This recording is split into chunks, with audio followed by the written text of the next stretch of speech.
साधक गौरव आचार्य श्री पुलक सागर जी के प्रवचन और लेटेस्ट धार्मिक भजन व कार्यक्रम निशुल्क देखने व सुनने के लिए हमारे YouTube चैनल जिन शरणम मीडिया को अभी सब्सक्राइब करें और बेल आइकॉन पर क्लिक जरूर करें। मन मुटाव कर लेते हैं, लेकिन थोड़ी देर बाद, कुछ दिनों बाद इतना बुरा लगता है, ऐसा लगता है यार बोल लो ना, किस झंझट में लगे हैं। देवरानी भी कहती बोल लो, अब रहना तो यही है। जिठानी भी कहती बोल लो, पर बात अटक जाती। पहले कौन बोले, मैं क्यों बोलूं, मेरी क्या गलती है। वो सोचती है बड़ी है तो है, मैं क्या करूं, मैं ही झुकती रहूं क्या जिंदगी में। विचार इतनी सी बात पे कितनी लंबी दुश्मनी चलती है। एक बात याद रखना, दुश्मनी का सफर ज्यादा लंबा नहीं होता। कभी हम भी थक जाते हैं, कभी वो भी थक जाता है। और एक बात याद रखना, महीने भर 15 दिन मत बोलना एक दूसरे को, लेकिन जिस दिन बोलना प्रारंभ करोगे उस दिन ऐसा लगेगा कि ससुराल से बेटी पीहर आने के बाद जो सुख मिलता है वो घर में इतना हल्कापन लगता है। आज बोलचाल हो गई, आज हम बोलने लगे, इतना सुकून मिलता है, इतनी खुशियां मिलती हैं। दोस्ती में बहुत खुशियां हैं, दुश्मनी में कुछ नहीं हुआ। रात दिन खराब हो जाते हैं, पूरा दिन बेकार हो जाता है। पति पत्नी झगड़ लो, पूरा दिन तुम्हारा खराब होगा, उधर उसका दुकान में खराब होगा, देवरानी जिठानी झगड़ेंगी, पूरा दिन बर्बाद हो जाएगा। क्यों पूरे दिन को बर्बाद करते हो?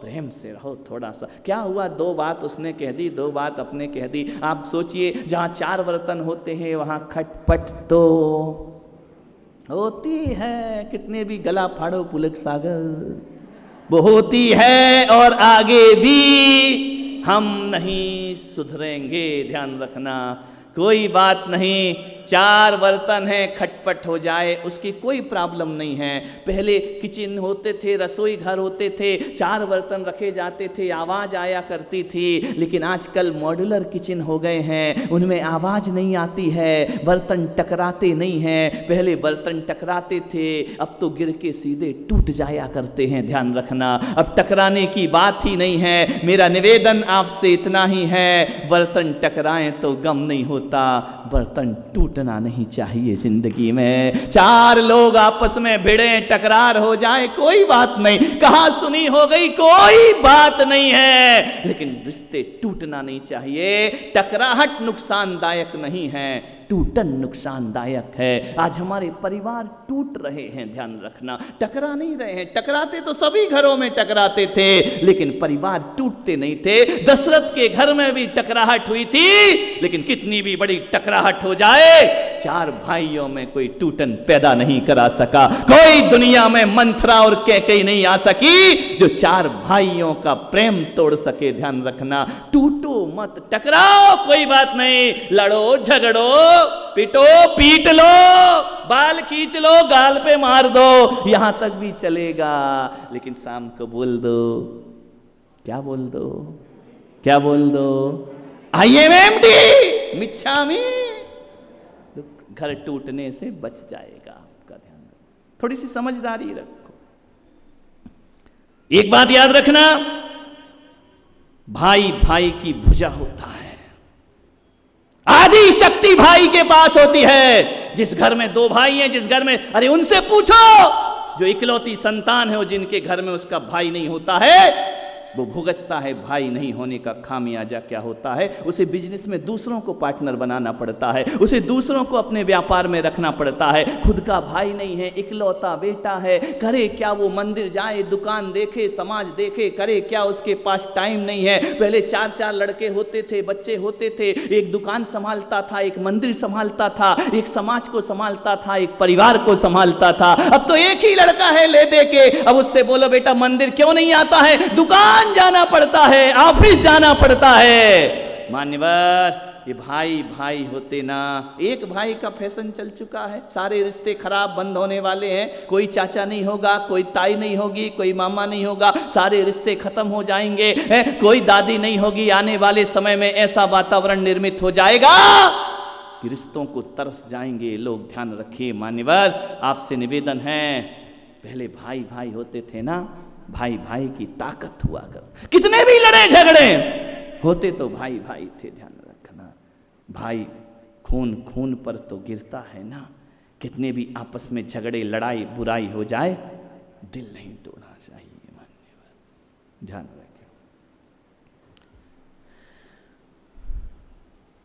आपसे निवेदन है, सबसे लड़ लेना, भाई से कभी मत लड़ना। सबको नाराज कर देना, भाई को नाराज मत करना। कभी जिंदगी में एक सलाह है मेरी, मान लेना, नहीं तो क्या होता है, घर का भेदी लंका ढाए। ध्यान रखना। रावण ने किसको नाराज किया था? बोलो, भाई को नाराज किया था ना। उसका दुष्परिणाम क्या हुआ? पूरी लंका तबाह हो गई। ध्यान रखना। कौरवों ने किसको नाराज किया था? पांडव जैसे भाइयों को नाराज किया था ना। हस्तिनापुर का सर्वनाश हो गया था। ध्यान रखना। मान्यवर, आपसे मैं निवेदन कर रहा हूं बड़ी विनम्रता के साथ, भरत जी ने बाहुबली को नाराज किया था ना, भाई तो थे। भरत का मान भंग हो गया था, चक्रवर्ती का। दुनिया के सामने भरत जी को नजरें झुकाना पड़ी थी भाई से झगड़ा करने पर। बाहुबली और भरत लड़ते हैं तो युद्ध हुआ करता है।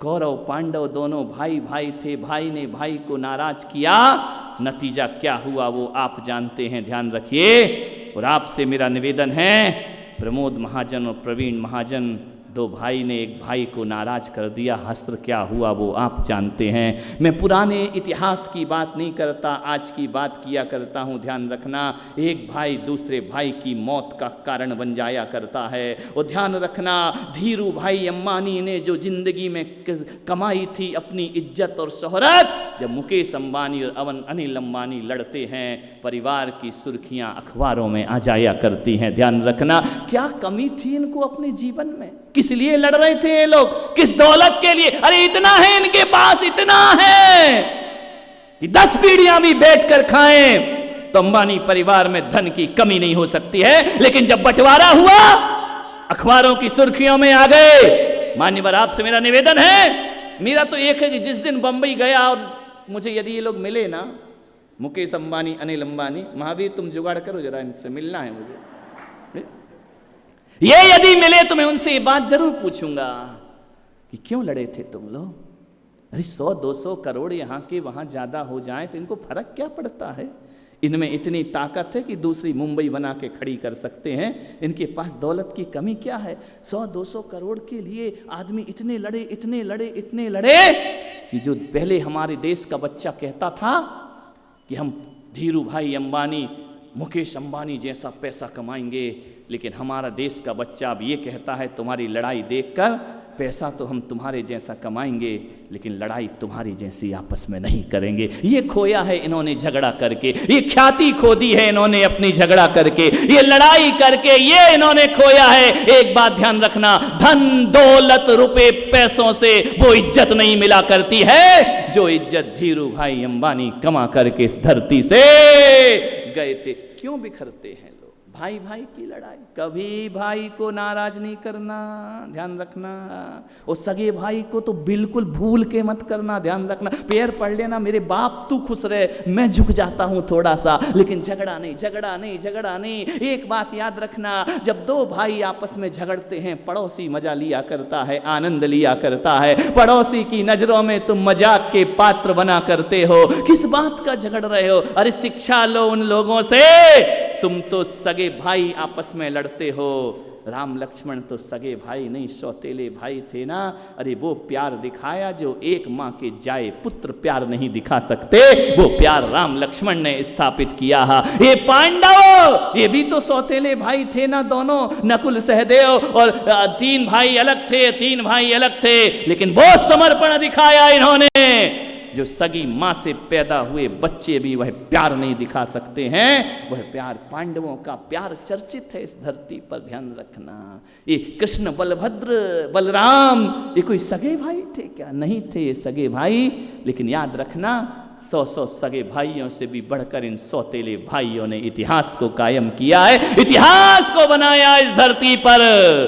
जो जुड़ करके रहेगा उसका आनंद होगा। बाली ने सुग्रीव को नाराज किया था, दशा क्या हुई थी मालूम है तुम्हें? कितने भाइयों के नाम गिनाऊं मैं तुमको, ध्यान रखना। बाली सुग्रीव सगे भाई थे। बाली ने सुग्रीव को नाराज किया, सुग्रीव ने राम से बाली को मरवा दिया। ध्यान रखना, सुरक्षित रहना है, अच्छे से रहना है, घरों में लड़ाइयाँ मत करो, वरना एक बात याद रखना,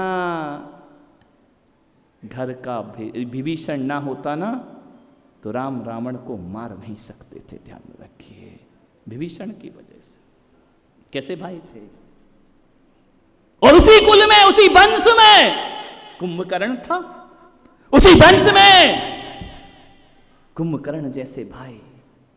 मालूम है, कुंभकर्ण जानता था कि मेरा भाई गलत कर रहा है, पर स्त्री को उठा करके लाया है, पराई नारी को लेकर के आया है।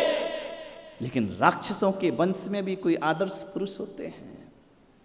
जब कुंभकर्ण को रावण ने जगाया कि जाओ राम से युद्ध करके आओ, उसने कहा भैया ये अधर्म का युद्ध है, ये पाप है, आप पर स्त्री को उठाकर लाए हैं, आप उसे वापस करो। रावण ने कहा कि कुंभकर्ण ज्ञान बांटने की जरूरत नहीं है, तेरा भाई संकट में है, जा राम को परास्त करके आ। मालूम है, कुंभकर्ण युद्ध करने गया, वहां विभीषण मिलते हैं। विभीषण को देखा कुंभकर्ण ने, कुलद्रोही, कुल कलंकी।